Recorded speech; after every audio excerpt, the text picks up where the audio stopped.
Good afternoon, and welcome to today's webcast brought to you by Compliance Week. I'm Arti Maharaj, Digital Content Editor of Compliance Week, and I'll be hosting today's webcast. Today, we are going to be talking about making your organization investigation ready and how to get ahead of Dodd-Frank and other regulatory requests. Before we hear from our guests, let me quickly go over the agenda for this afternoon. We're scheduled to go for 1 hour. I'm going to give a brief introduction, and then we'll jump right into the presentation sponsored by HP. That presentation will be followed by a question and answer session.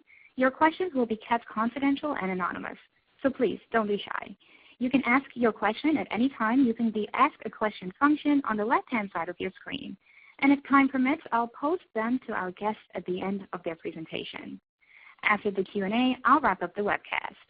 This webcast will also offer CPE credit for all attendees. Please disable your pop-up blockers in order to access the exam. To obtain your CPE credit, wait until the webcast is completely over and I sign off. At that point, the final examination will be presented automatically in a separate window. Again, please ensure your pop-up blockers are disabled. If you have trouble viewing the CPE test or receiving the CPE certificate, please send an email to info@complianceweek.com to request a copy. I'll repeat these instructions at the end of the webcast, so if you missed anything, stay tuned. A few other administrative details. At any time during the presentation, listeners can download the slides from the drop-down menu on the left-hand side of your screen. You can also hit the View Slide Full Screen button on the bottom of your screen if you wish to increase the slide size. And lastly, a Help button is located on the upper right-hand corner of your screen for assistance. Today's webcast is part of a series that Compliance Week launched a few years ago. We hold these webcasts just about every week, usually on Thursdays, and our guests have been chief compliance and governance officers at leading public companies and experts on various compliance, regulatory governance, and risk topics. I'm not going to read the upcoming schedule, but you can certainly visit www.complianceweek.com for details or to register. In addition, if you'd prefer some old-school in-person discussion, consider coming out to our annual conference happening later this spring in Washington, D.C. from May 18th to the 20th. We have over 500 senior-level compliance, audit, and risk professionals attending, and we discuss all the topics you hear about on our webcast here. To learn more, visit our conference website at conference.complianceweek.com, and we hope to see you there. So let's get to our program. Please welcome Mustafa Radawi, Vice President, Market Systems and Trading Floor with the Bank of Tokyo Mitsubishi UFJ, and John Pepe, Financial Services Subject Matter Expert at HP Big Data, and also Robert Patrick, Financial Services Subject Matter Expert at HP Big Data as well. We're glad to have you all here. So, John, why don't you get us started? Thanks, Arti. Thanks, everyone, for taking the time out to join us. I'm John Pepe. I am our Financial Services Subject Matter Expert at HP Big Data, formerly a compliance officer, and been at HP for about 5 years, helping our largest banks, brokerages, and regulated customers navigate through compliance and legal issues. So just as a background, HP Big Data is presenting this webcast because what we're going to talk about today, Dodd-Frank and regulatory requests, we believe is a big data issue. And what we mean by that is there's too much data out there in too many different systems with systems that weren't able to handle the types of requests we need to ask of them. So this way we need different systems, different processes to try to handle those requests. And Dodd-Frank, and especially the CFTC requirements, is a great backdrop to discuss that because it zeroes in on those types of issues with a lot of data and a lot of systems. So what we're going to do over the next hour is have more of a panel-type discussion. I'm going to be moderating. Going to have Mustafa. We're also going to have Robert Patrick join in and give their expertise. This is a webcast that is similar to a roundtable that we held a few weeks back at the New York Stock Exchange with a lot of compliance officers, technology folks, legal folks from our largest banks around the New York metro area. So what you're hearing today is the best practices that we learned from that organization's group, as well as feedback that we're going to get from the audience in terms of questions. So moving along to what we're going to talk about today, we're going to start out with some challenges that we're seeing in our customer base. And we do help a lot of the large brokerage firms, and Robert and I actually work with them closely. We're going to talk to you about some of the record-keeping issues that we're seeing, especially around Dodd-Frank and CFTC. Then, of course, once you keep those records, you'll be called upon to reconstruct events and trades. So we'll talk about that as well, and then touch a little bit on the multi-jurisdictional issues, because a lot of our customers and a lot of the panelists, especially Mustafa's firm, and a lot of the people in our area, or a lot of the firms in our area, have a multi-jurisdictional view on this issue, because they are swap dealers and they're also foreign swap dealers. And then we're going to finish it off with some best practices. We're going to give you some of the insight of what we learned from your peers at the New York Stock Exchange, and then we're going to open it up to some questions. So Robert, if you can take us through some of the current challenges that you're seeing. I'll also chime in if you wanted to start, I guess, with the books and records. Yeah, thanks, John. Yeah, so Dodd-Frank, and not just Dodd-Frank, we should also mention that new sets of regs from Europe and Asia also factor into this, looking at EMIR as well as just the Dodd-Frank regs that were introduced a few years ago, have greatly increased the complexity of managing data and the ability to respond to regulators. So it divides into a number of different angles. If we look pre-Dodd-Frank, under the FINRA rules, of which we on behalf of our customers for many years, we've managed their information and helped respond to regulatory requests. Some of the more challenging aspects are, first, that the volume of data has changed. So the addition of things like voice records complicates the retention requirements, and it complicates the ability to respond. The other big issue is around timeliness of the response. That's that third, essentially, bullet under the slide, which is really, previously we would imagine under the FINRA rules, we'd have a number of weeks, potentially months, to respond to a regulatory request. And in the post-Dodd-Frank world, that's no longer true. So in some instances, we have as few as 24 hours to respond. There is some debate as to exactly how many hours, but when it comes down to it, it's a very short amount of time. And in the case of some scenarios, it's up to 72 hours. But either way, that's a very short amount of time to be able to get the information at the scope within the Dodd-Frank requirements back to the regulators. And talking about the scope of those requirements, previously, again, we would imagine, or rather our experience would teach us that the types of requests that would come from the regulators might be, give me all the data between yourselves and these other participants, or between your entire organization over the past, say, month.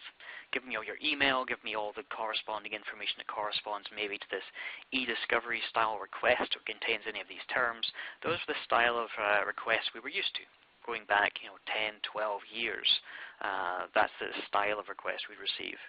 Now, however, we can see requests can be all the way down to the deal level. So the regulator is perfectly entitled to ask for all the information, regardless of whether it's email, instant messaging, voice, documents, or structured records from trading systems, risk systems, market tracking systems, back to them on a particular deal. So let's say I have deal 579 recorded in my Calypso environment that was booked via an equity trader. Well, I have to go back and I have to figure out what information corresponds to that individual deal. Now, some of that information is fairly easy. I can pull up the trade record in my trading system. I can pull up the trade confirmation document, the settlement document, the reset notices. All that's fairly straightforward. We store that in a very organized fashion. When it comes down to those unstructured sources, especially voice, we start to get into some of the complexities. How do you determine which voice recordings are relevant? And that's pretty hard. And given that you have to keep voice recordings for between 1 and 3 years, 1 year in the US, up to 3 years in Canada, that can become quite hard as well. So we have a lot of folk who simply listen to lots and lots of voice records and send them out after the ones that listen to them. But of course, you tie in listening to voice records, which is a one-to-one time. You have to listen to the whole thing to figure out whether it's relevant. You start to quickly hit that 24-hour window, and it becomes quite challenging. So what we hope to talk about is some of the work we've done around optimizing that process, lowering the risk of sending too much information, because of course you can satisfy those requirements simply by sending everything. You could send a huge volume of information to the regulator. You will satisfy the letter of the law, if not the sort of thought process behind the law. But you do open yourself up to undue risk potentially. And we've seen that in the press as people have sent overly large amounts of information to the regulators, and there can be issues that arise out of that about unnecessarily exposing yourself as an organization. Excellent. Thanks, Robert. So a lot of people out there that may not be swap dealers or work with swap dealers, but what we're saying here applies equally to e-discovery requests. So some of you may have to participate in those. It also applies true to internal investigations or regular regulatory requests from, let's say, a FINRA or from another regulator it could even be a non-financial regulator. It's the same type of issue.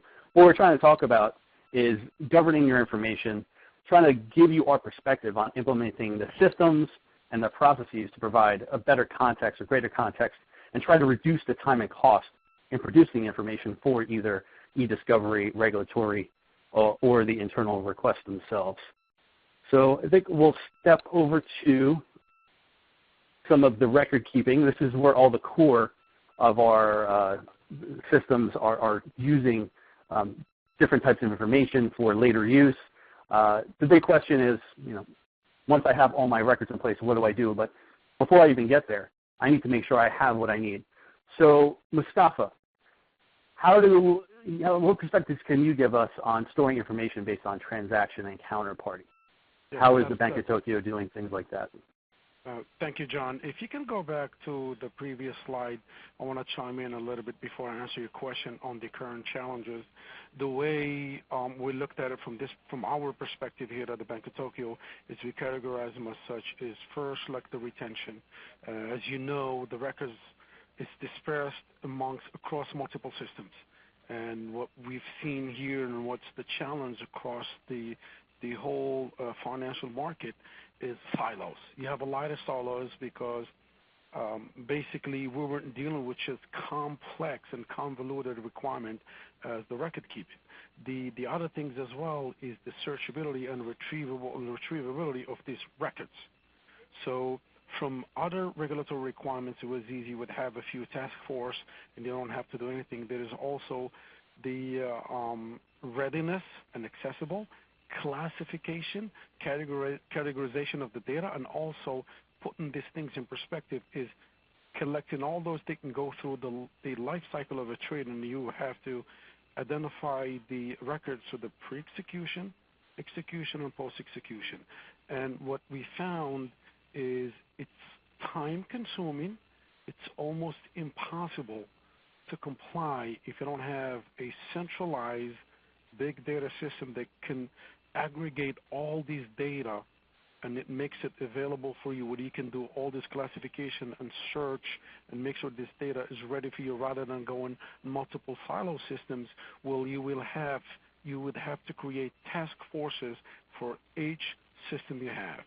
And if you're a large bank or small or medium size, when you're dealing, as Rob was alluding to, is you have a lot of communication channels such as Bloomberg, the phone. So you get to have task forces.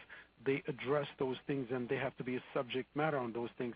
Then you have to get those records, and you have to get them as close as they can to respond to a CFTC challenge. All right, so if I combine, I'm sorry. Go ahead. No, go ahead. So if we combine 1 and 2 here, the first 2 bullets, how are you explicitly storing information based on transaction and counterparty, and then also putting identifiers on the data so that you can retrieve it later on? Yeah, that's so basically what we've done is basically we have a system that it connects to the source systems, and right now what we're dealing with it is we're doing it at the entity level. And we're not at the process of doing it at the transaction level yet. But we're very close to getting there. So what we have is we have a centralized system that goes in and connects to all the source system and extracts a subset of the data that is relevant to the record keeping and the folks that record keeping applies to them. And what we do with that is we take those records, we categorize them, we classify them, and one of the biggest challenge is I talked about the retention and retention policies. In the archive system, you have static retention policy with the record keeping is dynamic retention policy. As you all know, is for the pre-execution, you have the voice for 1 year, then you have all the other communication channels for 5. For post-execution and post-execution, from the aspect of unstructured and structured data, you have the life of the swap plus 5. So imagine if you have a 30-year swap, you have to retain those records for 35 years. And how to apply that return to assign that taxonomy based on the maturity date of a swap. So what we did is we teamed up with HP and we built a system, and we currently have it in multiple jurisdictions. And that's what we connect to the source system. We take the data to this system. This system, it has a taxonomy tool, and also it has a records management that helps us assign these dynamic and identify the records, identify the stage of the life trade is in it, and assign a dynamic retention policy to it, classify it, categorize it, and also tag it at the counterparty level. Right, and you mentioned jurisdiction. How are you guys handling that? So you're putting separate instances, it sounds, in each jurisdiction to handle data privacy and export rules. Is that right? That is correct. One of the things you hit on as well is the data, because the challenges as well as we have is the data privacy rules that varies from country to country and region to region. We are a global company, so we have one in the U.S., we have one in other region in Asia, and we have one in Europe, and we're in the process of putting one in Asia as well, just because we couldn't have a centralized global system, so that to comply with every region, with every data preservation, and also multi-jurisdictional data. So what we've done is we've had multiple systems that address each region. That is correct. Excellent.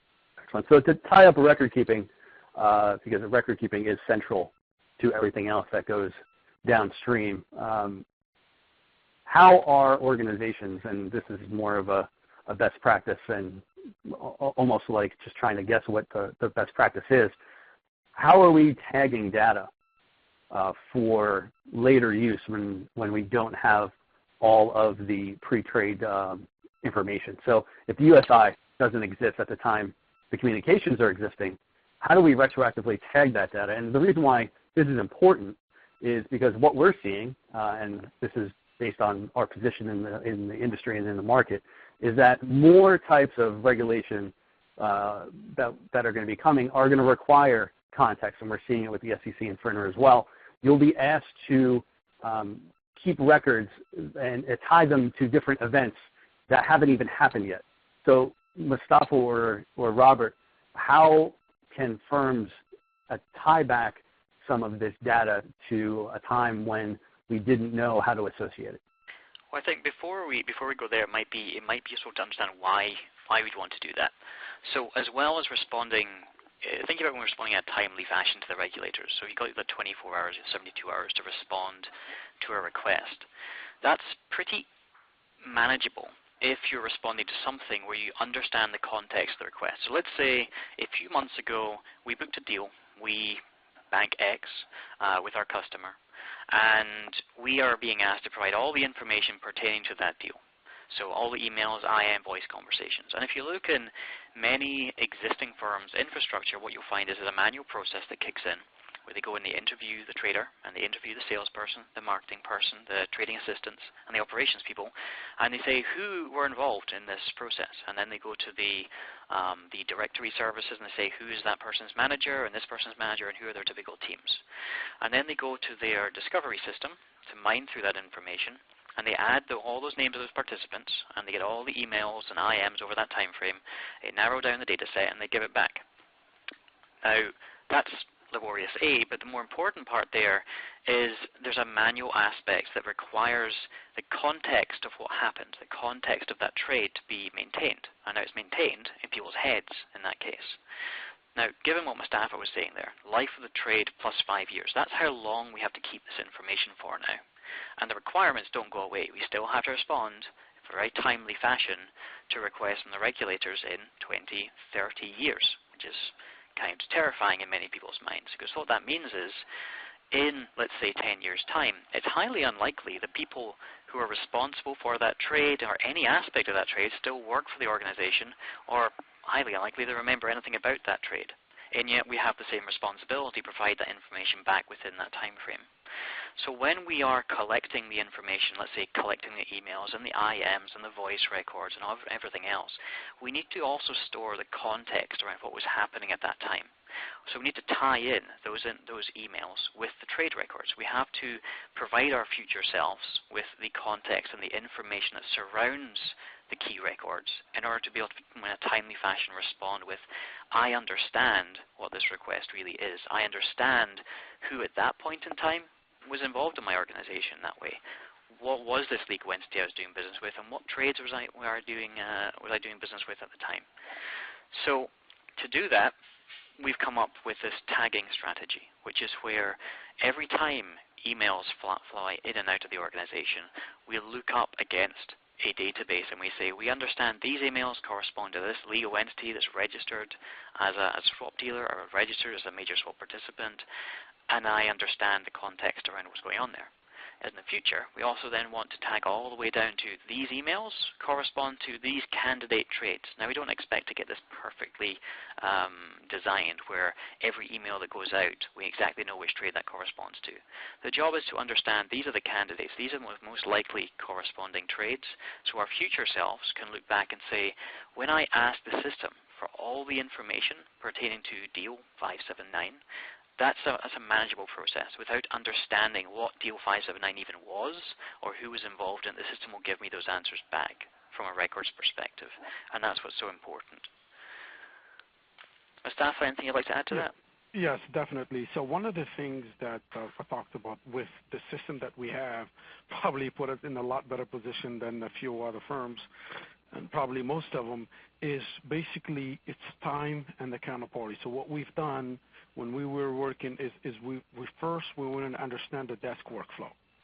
You have to understand your traders and your marketers' workflow.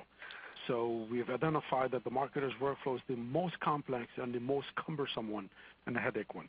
So what we did from that perspective is every communication channels, everything that we go, we have a system, a proprietary system, that when we get these records, we tag them into a counterparty. So now, based on the legal entity identifier, we know that this communication, what happened with this, occurs with this counterparty. The second thing is the time. When you get a challenge, when you get a request from the CFTC, they're not going to ask you for a trader that John spoke to Jane. They'll going to give you the QSIP or the legal entity identifier for that. So from what we've done right now at the LEI perspective, we're 100% there, so everything is stacked at the counterparty. So what we do is we have this, a search system, this records management system that ties these things together and gives us a heat map. So when we do a search, it takes into consideration different search criteria. You put in the time, you put in the counterparty, and basically you add in any other element that you have to narrow your search. So it gives you basically this a heat map. So the records the closest to your search. Again, one thing I want to emphasize, there is a little bit of manual work here to go and identify those records to see how relevant they are to your search, because the search criteria you gave match those. That's a great point. Yeah, that's one thing I'm hearing a lot out there is that there's no 100% automated system. So it's good to note that there's no one system that can take care of everything, but there are ways you can automate some of the record keeping, and we put together this graphic here to show you how some unstructured data and structured data itself, the actual transactions, can be automated as best as possible. And again, the issue is you don't have all the information at the time this information is created that you'll need to reconstruct it, but there are ways, as Robert said and Mustafa said, that we can try to, as best we can, tag information on what makes sense at the time so that we can reconstruct events later. So one of the ways that we can try to automate some of the unstructured data, and this is the hardest part because we're talking about human data, the documents, the emails, is to try to leverage some of the points that Robert made on classification And then once the classifications are made, and you can even use some of those classifications for records management and retention, then you're going to store that information in either an archive, if you want to keep it off of your live systems, or even in a records management system, sort of how Mustafa is doing it. Or you can even use additional repositories, whether it's cloud or on-premise. And then there's also ways to automate the structured data itself, so you can use a structured data manager using the same type of classification, and then you can export data and send that data that you'll need later on, again, to either records management system, archive, or another repository. Robert, if you had any thoughts on this or any other best practices, what you've seen in the field. Yeah, I think one interesting thing to think about is what's everyone doing right now. So Mustafa, Bank of Tokyo Mitsubishi, they're fairly advanced in the marketplace, and that's one of the reasons we've got Mustafa joining us, because they've gone through this process. A lot of our other customers are getting to this now, and I think the main reason is that Dodd-Frank cost a huge amount of money to comply with. And we see that from the number of firms who have simply exited the marketplace and said, or specific areas of the marketplace, and said the cost of doing business is now too high, and we see that in the margins of the fixed income world diminishing. But now that most folk are complying with the sort of base level aspects of Dodd-Frank, not all of it, but most of it, and thinking about the record keeping side, most firms, in fact the vast majority of firms, are complying with the storage aspect of that. And what I mean by that is Dodd-Frank under record keeping says you've got to store all this information on a certain type of disk, meaning that it can't just be deleted and it's audited and all that good stuff. Really an expansion of the FINRA rules without thinking about the timeliness of response. So most firms are storing this content somewhere, somehow, on compliant disks with an audit trail. So that's good. Now we're starting to see, Mustafa, you just mentioned this the other day, that we're getting letters coming out from the regulator saying, how are you managing that, managing the storage, and how are you managing your ability to respond in the future? And some firms are under the gun more than others, obviously not naming names, but a couple of our firms receive daily requests from the regulators, just getting hammered with requests from the regulators asking them questions. And they're under the gun to respond quickly and respond more efficiently from their own sake. But the letters that have recently come out are very much, how are you doing this so that we feel like we can really ask those questions as a theory? The feel is that people are now going to start getting asked more complex questions now that the regs have been live for quite a while. So most folk are storing things in archives. Some folk are moving to the records environment. I'll explain why in a minute. And more, we're taking our customers and our competitors are taking their customers, of course, towards this enrichment process of analyzing, classifying, and then taking appropriate action. And the idea is to start gain control over that operational and compliance expense that's attached to complying with Dodd-Frank and other regulations like it. Excellent. Mustafa, you have anything to add? Since this kind of mirrors what you're doing today, and as Robert said, you're pretty advanced in your process now, and a lot of that is automated as much as possible. Absolutely. See, one of the things as well is what we've seen as the challenges as well is not only to store this data, is you have to store it in uncorrupted and original format for the life of the swap plus 5 after the expiration. I mean, imagine 25 years from now when you have files made with Excel 2010 or 13, how are you going to be able to open those records and retrieve them in a manner that the regulators can see them and read them intact in its original format? That's 30 years ago, I was using my Commodore 64. Can't even imagine 30 years from now. One of the things also that the systems enable us is the complete classification of all the records across different formats and data types. We really don't work. And also, leveraging this system also reduce the dependency on a lot of manual processes. Like linking data manually, like as one of the things that I alluded to, is you got to have task forces. You got to have thousands of people sit to listen to every phone records to tie it up to something to make it relevant. The other thing as well is, the things to add here is to automate the categorization and the tagging and the linking, and basically create this linking and profiling in regardless of the repository. So that's what the system, or that's what we were able to do here, and that's what, we're pretty close to be at, at the transaction level. It's still almost impossible in some areas, but we're getting close and getting this data reposited is what now everybody calls big data. Right. And yeah. One of the things also I want to allude to, and one of the things that Rob said, is archiving is not record keeping.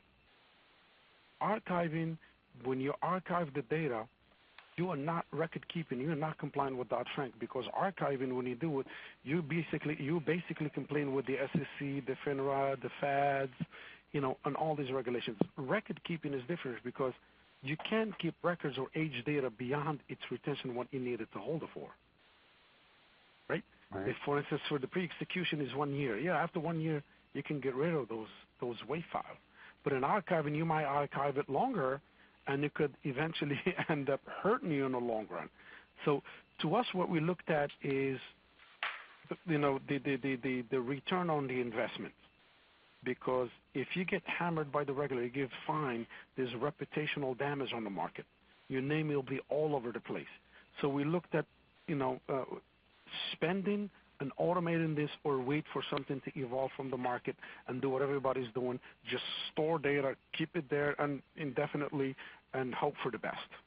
Excellent. Yeah, and just to note that this type of automated system, whether you're using it for unstructured data or structured data, it's not a plug-and-play system. You just don't plug it in and start going. It takes a lot of work, takes a lot of tuning, a lot of buy-in from different departments. But the good thing is, once you have this platform, or let's say the plumbing in place to do this, you're now able to respond to just about any regulatory request. You'll have the information pre-governed or pre-collected, pre-tagged, so that e-discovery downstream will be a lot quicker, a lot more cost-effective. So you putting a system like this in is, it has a cost to it, but the benefits downstream from what Mustafa said, the regulatory risk, the legal risk of not responding with all the information that you should, and also the efficiencies definitely outweigh the costs up front. So now that we have a good grasp on record keeping and some best practices in automating and some processes on getting this data to where it belongs, let's now talk about, after the fact, let's talk about regulators coming in. Maybe you have litigation. Maybe you have a regulator needing to respond to an investigation. How do we reconstruct these trades? So, Mustafa, you are in the weeds on this. This is your domain. What does a typical process look like to reconstruct a trade?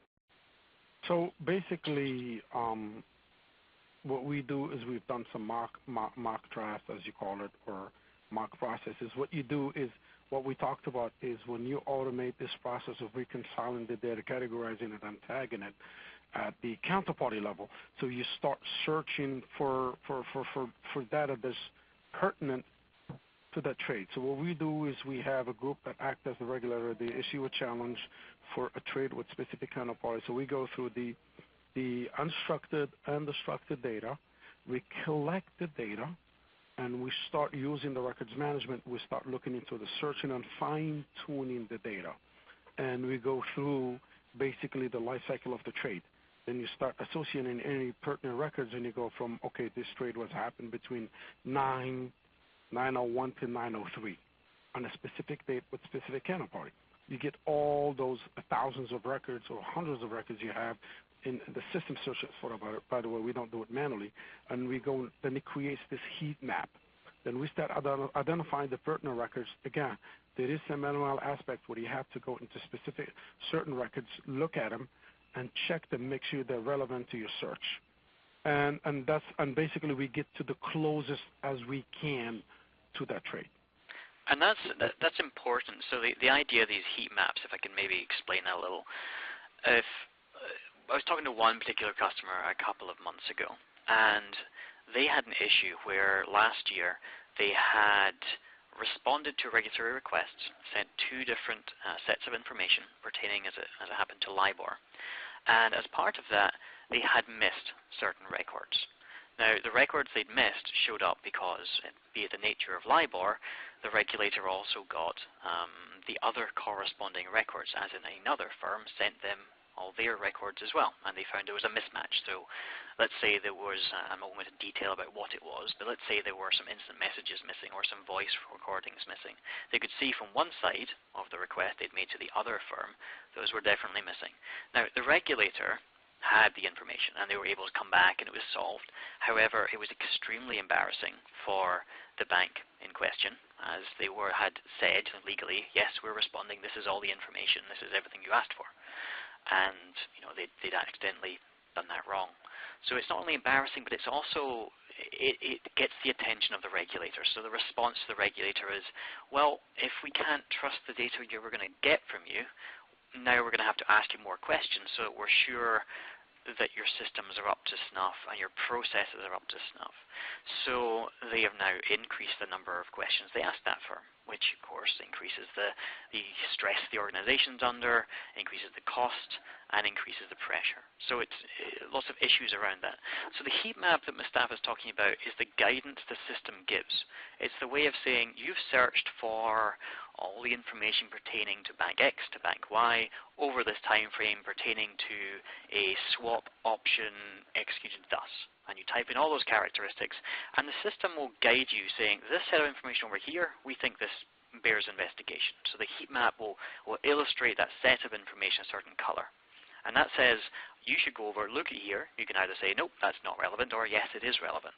And you work through those sets of what the system suggests are channels of investigation, building up the set of information. And that reduces the risk of missing information when you're sending over to the regulator. It's like a safeguard against that.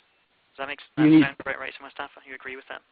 Absolutely, and that's you're absolutely right. That with the heat map, like I said, there is manual intervention.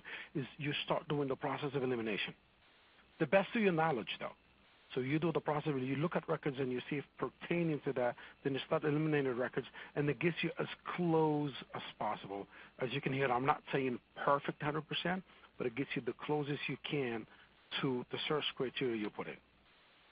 All right, so this all sounds very similar to e-discovery processes, where you need to kick off a process to grab data for either internal litigation, regulatory litigation, or external litigation. You have a SWAT team in place going to different systems, and then once you grab all the data you need, you put it in a review tool, and a review tool will allow you to analyze the data, and they use something called predictive coding to match documents that you've tagged previously that might be 90% relevant to something you tagged before that you're seeing now. Is that sort of the type of technology that we're using? Some machine learning? I don't know if that's Mustafa or Robert. Go ahead, Robert. Go ahead. Sure. So yes, to some degree, there's machine learning in there. Although I always like the caveat. What is machine learning? It's one of those phrases that's thrown out there. So essentially, we build a classification pipeline. So as information flows down, the first decision we make is, do we have to archive this information? So thinking about archiving can be anything under the FINRA rules or EMIR in Europe, or some of the rules, say the JFSA in Japan, will determine what the retention rules around that piece of information are. Now that might mean we siphon it off to an archive, an HP archive, it could be any archive you have, and we'll attach a retention according to it. If it's a Dodd-Frank candidate trade, and that's interesting because Dodd-Frank was one of those first pieces of legislation which went over geographical boundaries, which is tricky, to say the least. So even if you are, say, in Britain, or you're in Spain, or you're in Italy, and you're doing business with the U.S., with a U.S. registered firm, and you, of course, are registered as a non-U.S. major swap participant, you still fall under those rules. So you're going to have to follow the Dodd-Frank retention rules. So that might mean rather than simply putting it in a plain archive, you may want to put it in a records system. And the difference being, in an archive, essentially it's like having a big bucket. And today I've got all my stuff and I dump it in this bucket that said, I got this stuff today. And the rule is, generally, and pre-Dodd-Frank and broadly across the world, you have to keep information for, say, 1, 3, 5, or 7 years. And you have a bucket that corresponds to each of them. And the reason you have that bucket is to say, I want to know when I can get rid of this, because we're all about, and the whole industry is all about, getting rid of information as soon as we can. But it's defensively deleting that information. Defensively disposition. Defensible disposition means I can legally say there's justification for me getting rid of this information, reducing the load on my servers, but more importantly, reducing my information risk as a company. Because that information no longer exists in the world, I'm not legally liable for it anymore. So Dodd-Frank makes that really complicated because it says the time you have to keep the information is the life of the trade transaction plus 5 years. And depending on how that Dodd-Frank intermingles with your local laws, that can be plus 7 years as well, interestingly. So that can be, as Mustafa said, up to, say, 30, 40 years, depending on the length of the deal. So that's why we think about a record system just for the information that pertains to Dodd-Frank, in the case of Bank of Tokyo Mitsubishi at least.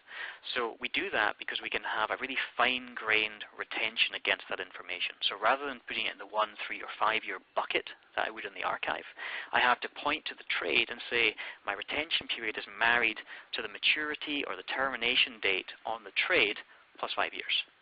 And if that date changes, we have to change the retention period against it. It's very complicated, and that's why we need a fine-grained control that's given to us in a record system. We don't want to put everything in the record system, though, because it's a little more costly to put things in a record system than a general archive. So we have to think very carefully. So first, in our process of classifying data, as it's received into the organization, as it goes through the regulatory framework, we want to classify what is it, who does it belong to, where does it have to get stored for compliance reasons, and we have to also think about geographical boundaries there for information safe harbor. So if it's in Switzerland, it mustn't leave the boundaries of Switzerland. If it's in Europe, quite often it mustn't leave Europe. If it's in America, well, Americans are fairly open about where they can actually store information, but typically US firms store in America. Once you've done that, we start to go down the tagging route and the enrichment depending on where we go. So the level of effort, the level of tagging, the level of scrutiny and things we capture depends on the style of information and who is involved in those transactions. It does get fairly complicated, but through the best practices we've kind of learned over the past 15 years of doing this, we've got a fairly good handle on what's the best way of doing that. That's a good segue into the question I have from Mustafa. So Mustafa, you put your team together to go get the information they need. I don't know if you can tell us two different perspectives on this. How many people would you need and what systems would you touch with the system you have? And then if you didn't have the system in place, what would the delta would be? And just, I guess, for overall audience purposes, what's the typical team made of? What do they do? How long does it take to respond? So if you don't mind, I'm going to chime in a little bit on the previous questions. Absolutely. Then I'll answer your questions. What Robert was mentioning is very critical. Is first thing what you do, or what we've done before you implement this, you have to have electronic records. No more paper, because if you have paper, it doesn't matter what system you have that auto-classified the records for you. It will not work when you have paper. So the first thing we did is you have to go paperless. That's the key. Second thing is you have to train the system to try to classify all this data, look at all these elements, all these different data, and one date dictates all that, which is the maturity date of that swap. If that swap matures in time with expand, and we see the difference here that I'm talking about is the difference between the archiving and record keeping. Is that date could be static or could be dynamic. Tomorrow you can amend the trade and extend the life of the swap. And guess what? That maturity date will flow backwards to look all the records pertaining to that and start assigning the appropriate retention policy. So to your second question is basically if we didn't have the system, that would be a nightmare for us. It would be a headache. You would have to hire, at least for each source system, a task force. They're constantly looking at it. First is constantly looking at the data and the quality of the data. Classifying the data manually. Making sure the quality of the data is there. For each source system, imagine that.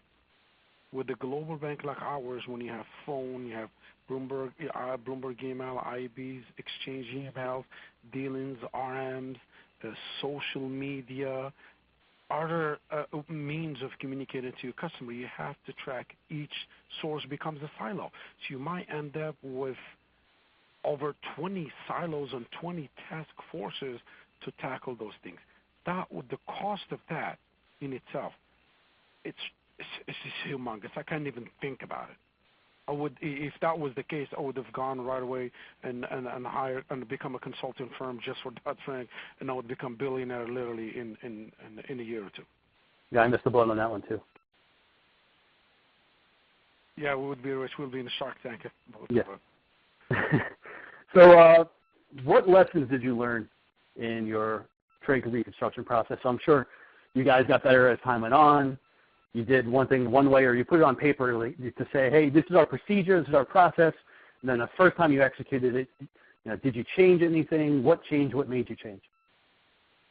Yeah, without giving any confidential information. So basically, I'm going to try to be as transparent as I can and explain it from a broader perspective.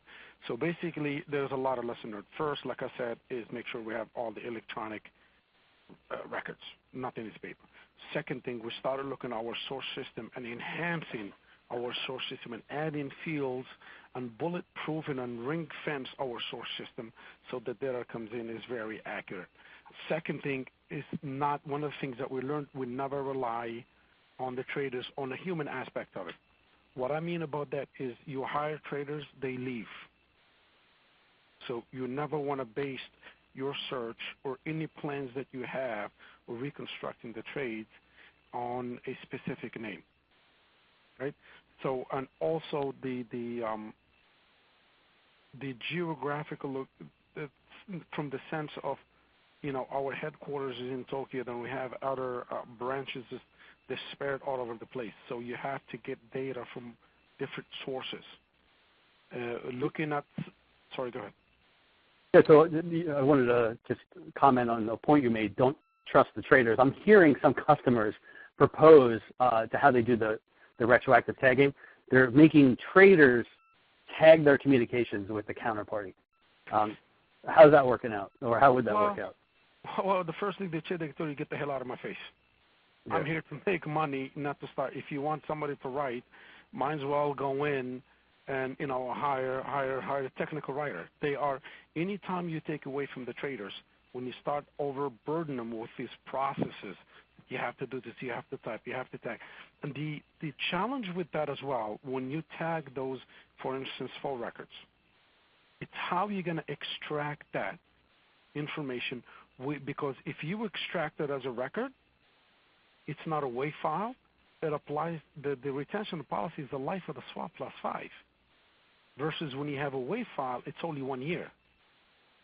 So here, you have to be careful how you do it, because if you take the metadata and you take the WAV file with that tagging on it and you keep that information that the traders tagged in, that becomes a record. And keep me honest here, Rob, that becomes the life of the swap plus 5 versus with the WAV file is only 1 year. You are obliged only to keep it for 1 year, after that you can destroy that record.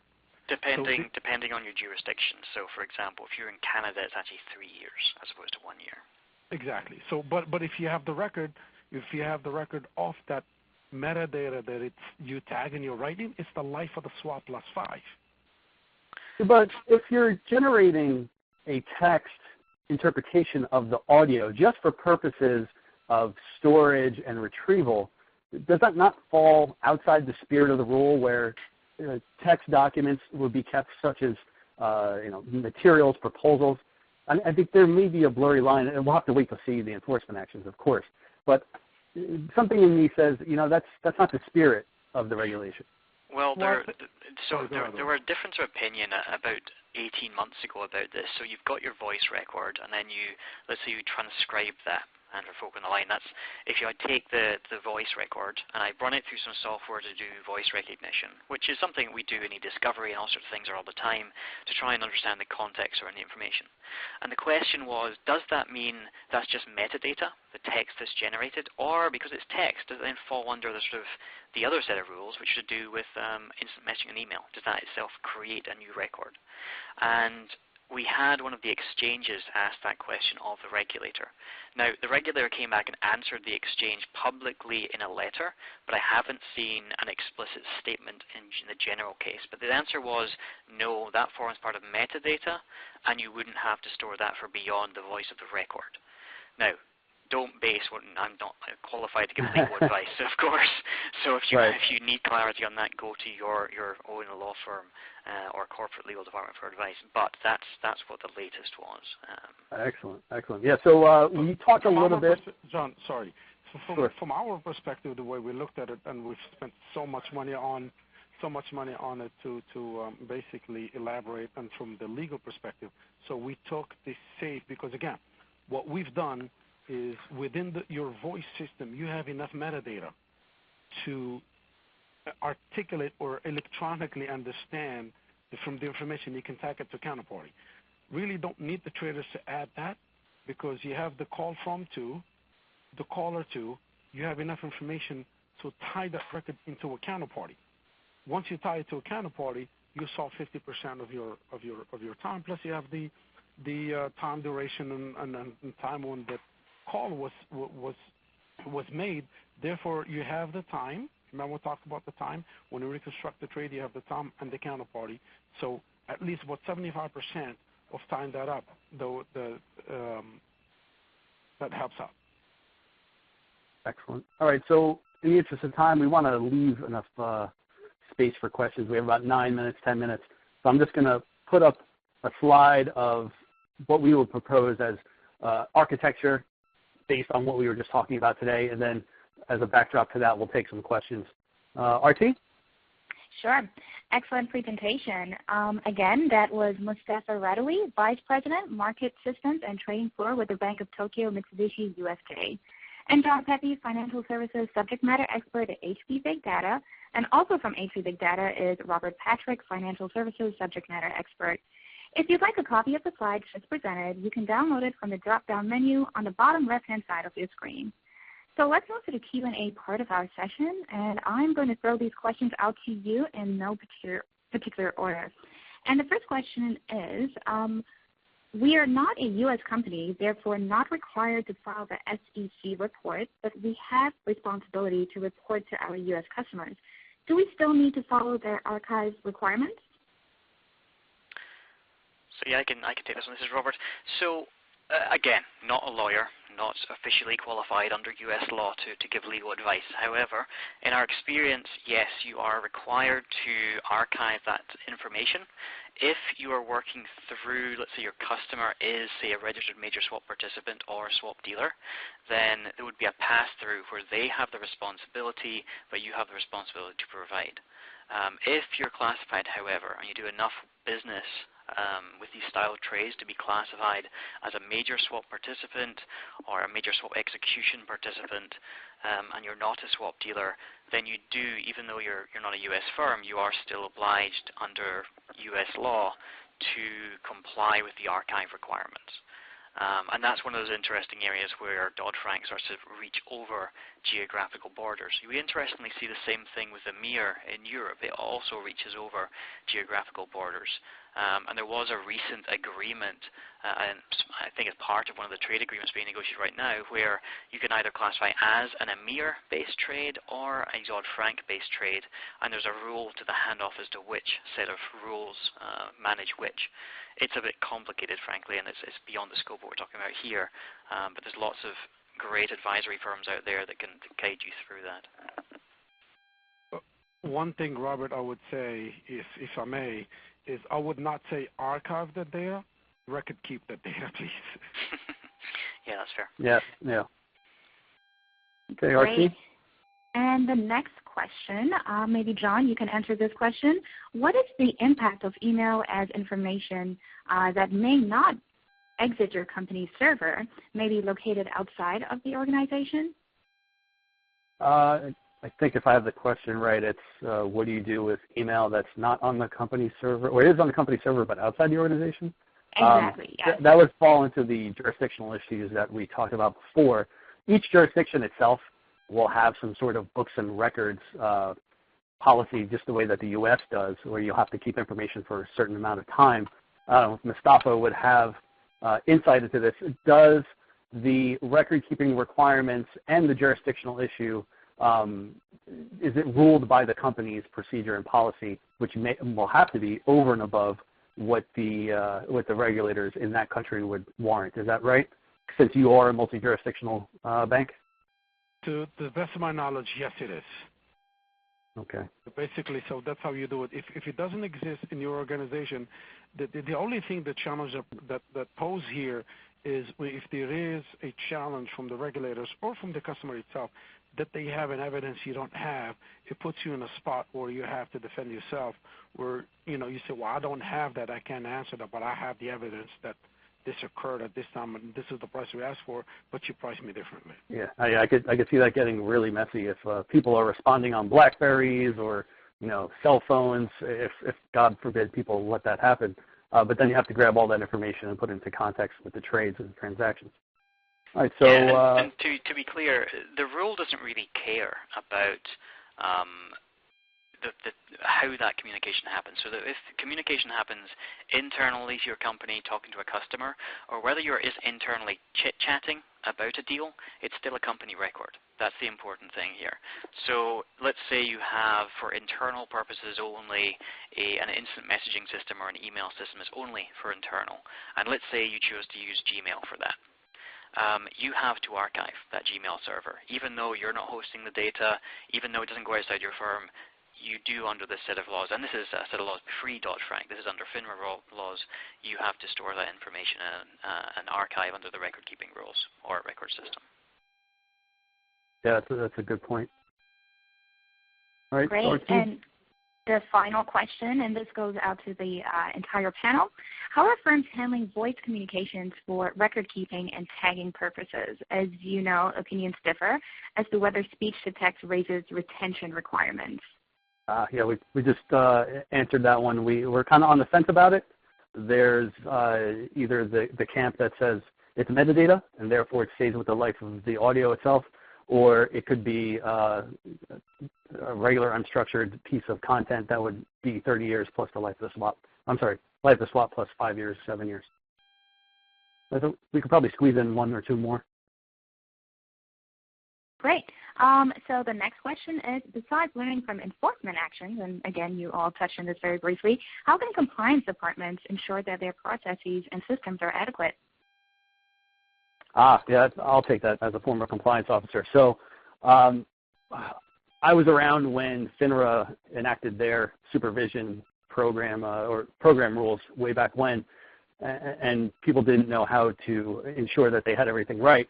And one of the things that we did was talk to other broker-dealers, other compliance departments, and that's actually what we did last week at the New York Stock Exchange. We brought in all the big banks. We had a round table there. Mustafa was there, and we all learned from each other. And the most valuable part of that round table was the interaction with the peers of your same type of role. So that won't ensure that you're doing what's needed, and of course, only enforcement actions will tell. But there's always that standard out there that you need a system that's reasonably designed to prevent or detect violations.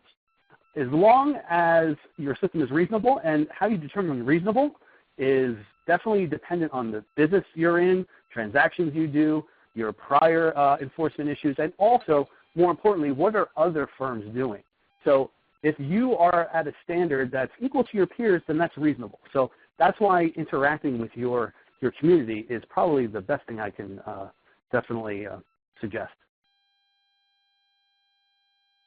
Okay, and at this point, again, thank you very much for a very informative session. Again, everyone, our guest, Mustafa Radawi, Vice President, Market Systems and Trading Floor with the Bank of Tokyo Mitsubishi UFJ. I am John Pepe, Financial Services Subject Matter Expert at HP Big Data, and also Robert Patrick, Financial Services Subject Matter Expert at HP Big Data. And a special thanks to HP for making this webcast possible. This webcast has also been recorded and will be available sometime in the next hour. CPE credit is now available to subscribers for archived webcasts. Please check out our on-demand CPE library under the Webcast tab at www.complianceweek.com. Once again, to obtain your CPE credit after the presentation, wait until I finish this wrap-up and please disable your pop-up blockers in order to access the exam. The webcast will close automatically, and the final examination will be presented in a separate window. If you have trouble viewing the CPE test or receiving the CPE certificate, please send an email to info@complianceweek.com. Again, that's info@complianceweek.com to request a copy. If you enjoyed this presentation and are interested in learning more about topics like the one you heard today, visit conferences.complianceweek.com. Again, that's conference.complianceweek.com to learn more about our upcoming 2015 annual conference held in Washington, D.C. on May 18th to the 20th. This concludes our webcast. Thank you again for joining us, and goodbye.